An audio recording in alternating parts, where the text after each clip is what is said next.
সম্মানীয় ৰাইজক আজি এজনী মহিলা জঘন্য মহিলা সম্পৰ্কে আপোনালোকক দেখুৱাম আপোনালোকক এটা ঘটনা সম্পৰ্কে আপোনালোকৰ লগত অৱগত কৰাম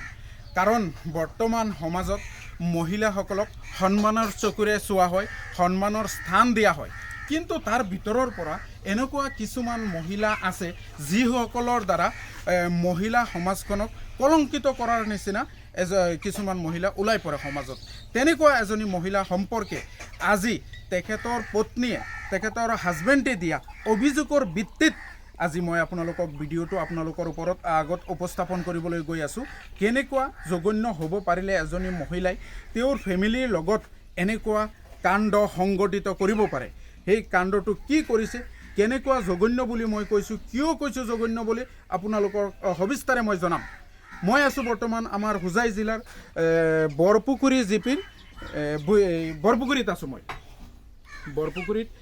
এখন ভাড়াতীয়া ঘৰত তেখেতসকলে বসবাস কৰা এখন ফেমিলিৰ লগত এনেকুৱা এটা জঘন্য কাণ্ড সংঘটিত হৈছে যিটো কাণ্ডৰ সবিশেষ আপোনালোকক জনাম বৰ্তমান এইসকল ইয়াত উপস্থিত আছে তেখেতসকলে ক'ব বস্তুবোৰ কি হৈছিল ঘটনাটো